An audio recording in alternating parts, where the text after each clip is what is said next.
Movies used in Killer Gossip are entirely owned by copyright holders. Close Your Eyes does not claim ownership and use movies simply for jokes, criticism, and commentary, all under fair use. Please support See the Chucky in its entirety by watching it on home media and streaming services where provided. As a doll, I'm fucking infamous. I'm one of the most notorious slashers in history. I am Chucky, the killer doll, and I dig it!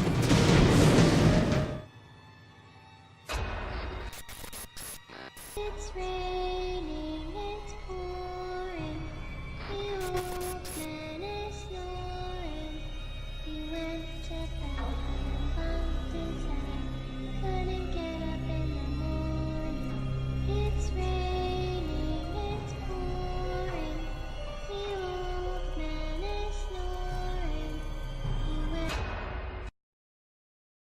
Welcome to Close Your Eyes, and that's right, sudden death and Killer Gossip. But today, it's Killer Gossip. And we're here to check out a movie. When I was a kid, low-key terrified the shit out of me. And I know what all y'all finna say. This y'all least favorite out of the series, so I don't want to hear nothing. Yep, that's right, See the Chucky. Came out 2004 and was directed by Don Mancini and written by him. So I guess he a double player. I'm just really surprised he ain't acting. But like I said, this low-key the worst out of the series when you ask, your typical horror fan. But when you come to my channel, it's always.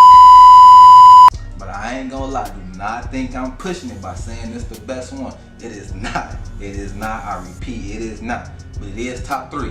But for now, listen to me talk a little bit of smack and glorify this movie as we run through it. So let's get to it. We're gonna start this movie off with some white folks. That's how they all start off. So let me get a little bit more specific. But Lil Mama does not like her birthday doll. That's the ugliest thing I've ever seen in my whole life. So she just throws him in there with the rest of the dolls. But obviously he or she is not like the rest of the dolls. So he breaks out and it arms himself with a big juicy steak knife. So he goes hunting with it. It finds its way upstairs, and of course it's raining and thundering outside. But it gets up there and bumps into the father first. He talking about how Claudia, his daughter, shouldn't leave her toys laying around. But before he could put his foot down, he got a knife in the heart, and that quick fell to his death. But back to some more action. After that fall, it pushes his way back upstairs, doing what it was about to do first, so he slides his way into the bathroom. And Mom's is in there taking a nice steamy shower. But before that could happen, she got interrupted and almost shitted herself from the sight of a moving doll. She then trips out and pulling the shower curtain and cracking her head on the floor, leaving one of her melons leaking. So I guess it's time to finish the job. So he finds his way to Claudia's room and got catfished. And Claudia standing right behind him, letting him know that he was pissing his pants. But moving along. So wait, hold on. This man just killed 2 people and then pissed his pants? Come on, I know I ain't tripping. Come to find out he was dreaming the whole time. His owner, I guess, was thinking the same thing I was, so he wake him up to reveal us the funniest name ever given to somebody besides. Oh, it's all I can afford right now. You took everything in the divorce except my name. No, actually, the judge granted me that yesterday. You're now officially known as Horace P. McTitties. Yes, Shitface is right. He uses him for some ventriloquy, but before I can get to the funny part, we get to see Mrs. Claus dump Santa on Christmas night to have Chucky break out and with a little help from Tiffany figure out. I knew it! You're not real. That wasn't Santa the whole time. He just stabbed him until he got jammed. Wait, Chucky got jammed for real? Oh shit, this a movie? And it's a Jennifer Tilly movie? Wait, didn't she die in the last one? Okay, cool, I'm not the only one confused. But she got all upset that she wasn't getting any good roles. But I thought she was in the movie. But anywho, Chucky and Tiffany get interviewed, and it was just a coincidence that Shitface was watching the same channel. But Shitface was not having that no more, so once he saw his mom and pops, he was like, holy shit, I'm a ghost. And just straight hit burners on him once the opportunity presented itself. Wait. I can't just let y'all run past that without me saying something. I know for sure ain't no dog just outrun no human. But anywho, somehow and magically he travels to the other side of the world and ended up in Hollywood. Now we see why Jennifer doesn't get any of the main roles. You know, if I can be perfectly honest with you, it's your technique that's sloppy. But so I know she's seen things that weren't going her way, so she basically threw herself at him, invite him to come over so he can get some cutty.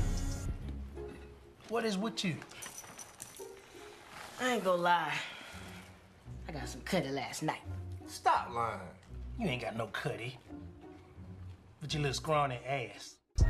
So Shitface somehow got himself shipped to the prompt room where Chucky and Tiffany is. I know you're gonna hear me say somehow a lot in this movie, but somehow he has the medallion to bring him back to life. We don't get the usual clouds, but some flashing lights do the job. So they wake up. And wait, didn't they fight to the death in the last one? So we just supposed to forget about it? But anywho, they meet Shitface for the first time, and me and Chucky had the same reaction when he first said it. Now, what kind of a name is that? But he tells them that he's their child, and I guess now that they're going to take care of him. Oops, almost forgot. The real stage manager from the movie comes in, and Chucky and Tiff shuts that shit down right away by cutting his head off with a wire. And they kiss because of it. Now hold on, am I still the only one that's confused about the ending of the last one? But Shitface did what he did best, piss his pants. And when they go to change him, he's bald as a bowling ball, which further their debate if they're going to call him Glenn or Glenda. Jennifer walks in discovering their little mess, so they follow her all the way out and get in a limo while she was up front with her boyfriend, I guess. But then he gets into his feelings because he heard that Redman was coming over. Meanwhile, Jennifer gets home and so does her new roommates. And I guess it's time for Glenn or Glenda to go to bed. I'm not finna be saying both the whole movie, so you know you may get one or the other. But Tiffany brings up the point that they shocked the killing, but we all know Chucky is not with that. But he plays along. Jennifer is chopping it up with her manager before she kicks her out and fires her because Redman was coming over and she was being a little judgmental. Chucky and Tiff come up with a plan that they're gonna impregnate Jennifer, and then Tiff will put her soul in Jennifer's body and Chucky was gonna put his in Redman. Then Glenn or Glenda was gonna be whatever the baby came out to be. Yes, Tiffany was gonna go into Jennifer's body when Jennifer went into Tiffany's body in the last movie. Yeah, I know, it's real fucked up shit, but back to the plan. Chucky does his business in the cup and then got a little tit boost from Tiffany. While he's doing that, Redman is in playboy mode. But nowadays, you know you can't do stuff in private because TMZ out snapping pics. And then he got a glimpse of what he said. Get it, mini-me. Jacking off and then still taking pictures of him. And he even got Tiffany in a couple shots. Fucking weirdo. But Jennifer pushes pause and Redman shoots the greatest shot of all time. But Tiffany blocked that shit, knocking him out. Revealing herself to Jennifer, asking for an autograph. But she's just as confused as I am. So she takes off running in her heels and then get met with a sweaty ass Chucky holding his kids. She tries to dodge that move and got hit with a typical white girl fall. But Tiffany gave her the option of her life. She chose wrong and caught a trophy to the back of the head. Damn, how strong is these dolls? But they dragged their body upstairs and I guess dolls can carry dead weight now. Interesting. But after, Chucky saw the TMZ hop in the gate. While Tiffany was following through with the plan, Chucky wakes up Glenn and takes him on for a little father-son bonding trip. I guess that's smart. I can't see anything! Glenn pushes the gas while Chucky drives. They follow him all the way to his house, and as he's waiting for his photos to develop 100%, he get met with Ninja Chucky hanging from the ceiling. But Glenn is all like, no, don't kill him. They end up killing him, and then he got extra grimy too. Just look at his face melt, and that's his first kill. I guess he is Chucky Child. He lets him know by taking a photo to hang on the fridge. But it's morning time for the sleepyheads to get up. They wake up all confused about what happened last night, but according to Redman, he Lowe's had a good night. I kind of remember you screaming a lot. But then Jennifer had her boyfriend/driver pick her up and just hurled in her purse like it wasn't nothing. You know you gotta throw that whole bag away now. But anywho, it's nighttime again. And Redman's back for a second night. And she breaks the news to him that she's pregnant. Cause you know dogs baby are born super quick. But Redman shuts that shit down right away because I had a vasectomy as soon as I got to Hollywood. I ain't no idiot. So there's no way in hell he's a father. We can tell Jennifer is heartbroken from it. And I guess Tiffany is really Jennifer cause she felt that too. And cut Redman up and got his intestines all over the fucking floor. And when Jennifer tells him to drop dead, he actually does. The feds was basically watching him the whole time because Glenn started tweaking out when he seen him. But that's it of that. And later that night, Tiff and Chucky somehow put a bed together that perfectly fit them and got a TV working with cable. Yeah, I'm mind blown too. But moving a little bit ahead, Jennifer wakes up stomach big as fuck. Like for real, it's only been 2 days. But I'm sorry, I'm playing along. So she calls up her manager that she just fired. And we get some funny back and forth with her and the manager, hearing Jennifer and Tiffany talk, thinking it's the same person. Wait. They are. But anywho, Chucky rushes her. Wait, how he jump all the way up here? Let me make sure I'm keeping track of the Chucky super god-like abilities. So strength and hops. Okay, cool. Moving along. Tiffany finishes up her conversation for Jennifer, leaving her confused. So Chucky somehow get her tied up and just wanting a little feel. But Tiffany comes to shut that shit down, of course. But Chucky slips up by dropping his pick, and Tiffany find out that he took Glenda, according to her, out to go kill someone. But she doesn't believe that he's the one who actually killed him. They have another debate over if it's a girl or a boy, but Glenn makes it very clear that he wants his opinion heard.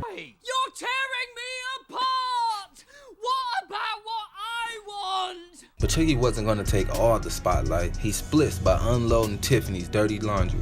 Glenn tweaks out some more, so Tiffany had to adjust the plan. She then invites the boyfriend over to replace Redman's position, and somehow they jump him and get him tied up too. Wait, why the fuck he looking like that? So Glenn and Tiff go back and forth some more, and then here comes little Miss Manager, who don't really know what fire mean, but she finna know what fire mean in a second. She walks in and got set right on fire. Just look at her.